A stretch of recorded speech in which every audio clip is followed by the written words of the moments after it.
गोविंद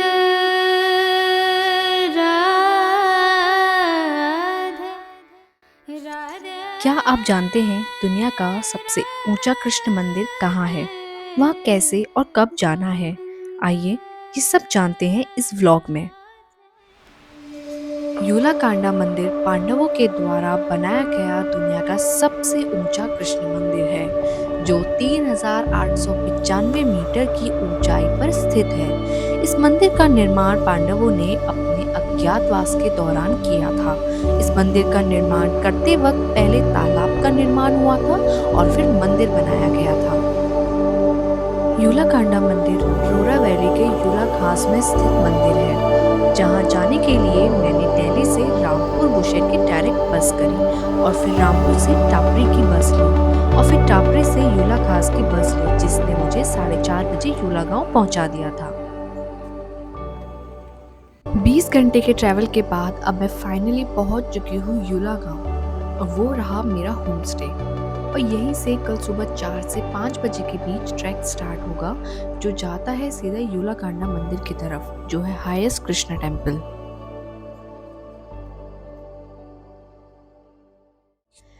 यूला गांव पहुंच के थोड़ा सा आसपास घूमकर और लोगों से बात करके ट्रैक और मंदिर के बारे में बात करी और थोड़ा सा आइडिया ले लिया कि कहाँ से ट्रैक स्टार्ट करना है और कितना वक्त लग जाएगा, ऊपर के मौसम का हाल और खाने पीने की क्या व्यवस्था है।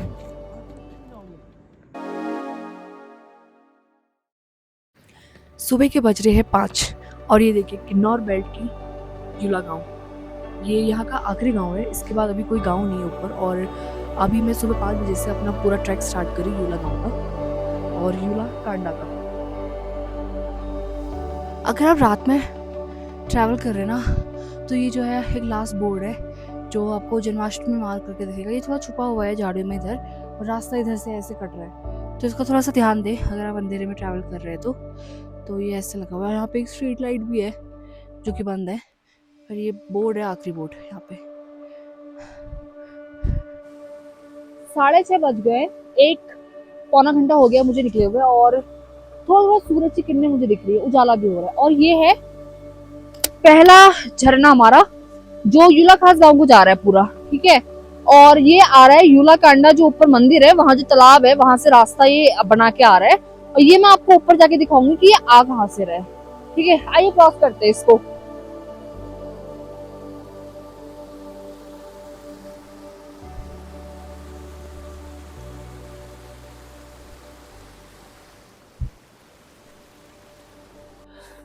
नीचे से जब आप ऊपर आ रहे हैं ना, तो आपको लगेगा कि यहाँ ऊपर कुछ भी नहीं है, लेकिन एक पॉइंट ऐसा आएगा थोड़ा सा हाइट पे है और पूरी पीक्स दिखेंगे, और यहाँ पे आपको 1 2 3 5 या 6 यहाँ पे होम स्टे जैसे हैं, और पूरे पत्थर के बने हुए हैं और बहुत प्यारे प्यारे से लकड़ी का वर्क किया हुआ है।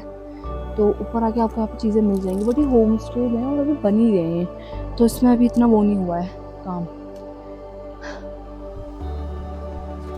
वैसे तो इस इलाके में सूखा पड़ा हुआ था, पर फिर भी सुबह सुबह नज़ारे बहुत सुंदर थे।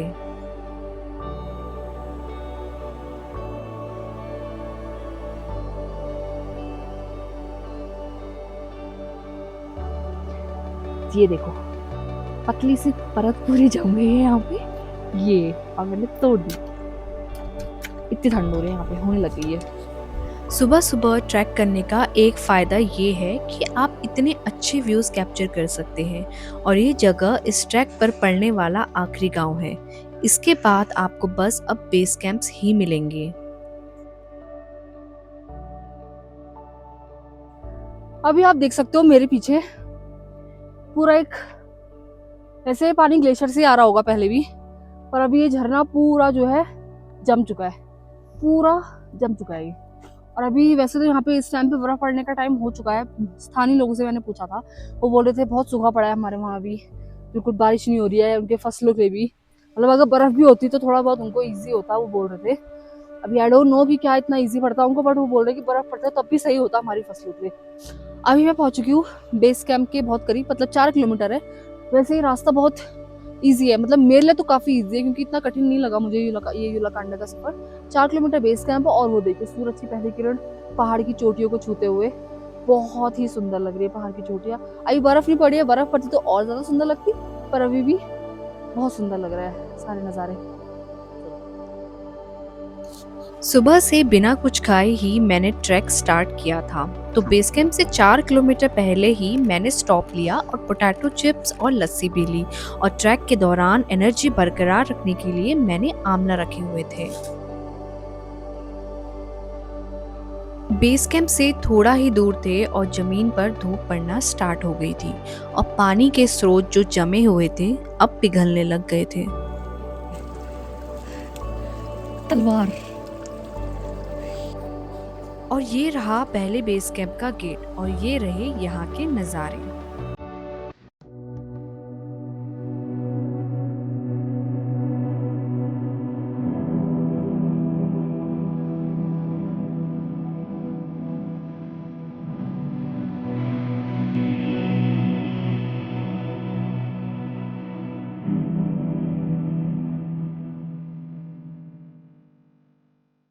यहाँ गांव वालों ने कैंप्स लगाए हुए हैं यात्रियों के लिए। और यहाँ आपको दिखेगी यूलाकांडा तालाब से आने वाली नदी जो जाती है यूलाखास गांव की तरफ।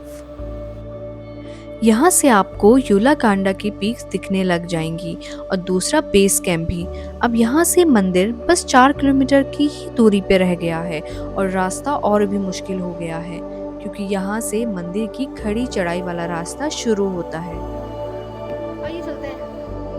और तकरीबन 2 किलोमीटर चढ़ाई करने के बाद आ गया है दूसरा बेस कैंप। पर अभी मैं यहाँ रुकने वाली नहीं हूँ, मैं दर्शन करने के बाद ही यहाँ रुकूंगी। अब यहाँ से ये आखिरी पड़ाव शुरू होता है जो यात्रा का सबसे मुश्किल भाग है और यहाँ से बीच में थोड़े से बोल्डर्स भी हैं। वो देखिए मंदिर और वहाँ के तालाब से आती हुई धारा जो जाता है यूलाखास गांव की तरफ। तालाब के बीच में बना हुआ ये सुंदर मंदिर और वो भी इस ऊंचाई पर किसी चमत्कार से कम नहीं है। ये मंदिर पूरा किन्नौरी नगारा आर्किटेक्चर में बना हुआ है।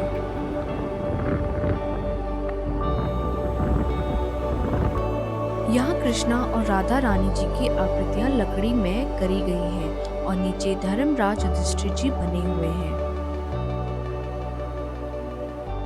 आइए मंदिर दर्शन करते हैं और पूजा करते हैं।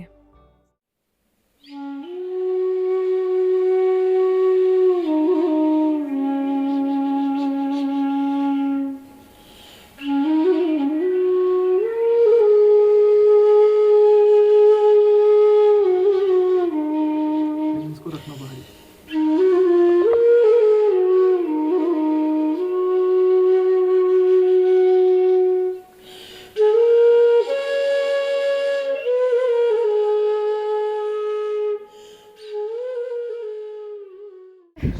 बट आप यहाँ पे बिना कैप के और बिना ग्लव्स के नहीं रह सकते। आप मेरे हाथ देखो, बिल्कुल एकदम फ्रोज हो चुके हैं, लाल हो चुके हैं पूरे।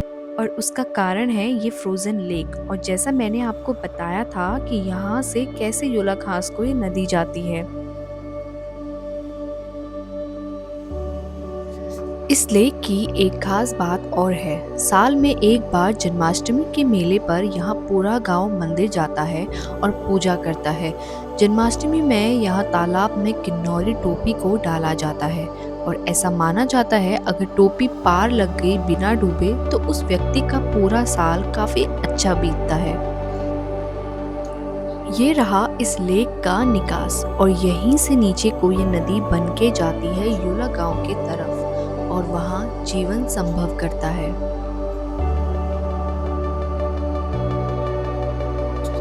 इस ऊंचाई पर इस लेक के सामने अभी बहुत ज़्यादा ठंड है। इस धूप को देखकर ऐसा लग रहा होगा कि यहाँ टेम्परेचर नॉर्मल है, पर यहाँ का इस वक्त का टेम्परेचर -10 डिग्री है और ये हवा इतनी खुशक और ठंडी है कि यहाँ 1 मिनट भी खड़े होना मुश्किल हो रहा है। बस फिर क्या था, दर्शन करके वापस लौटने का वक्त हो गया है और भूख भी बहुत तेज लगी हुई है और फिर सेकंड बेस कैंप में रुककर मैगी और चाय एंजॉय करी।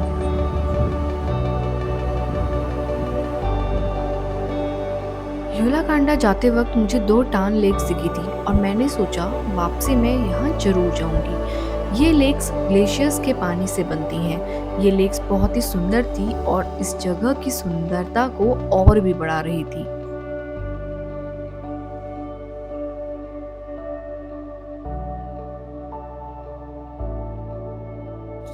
अब यूला कांडा आई हूँ तो यूला गांव कैसे ना घूमूं। वापस आकर मैंने गांव का टूर लिया और पहुंची जल नाग देवता जी के मंदिर में, जो सांगला के नाग देवता का ही एक रूप कहलाए जाते हैं।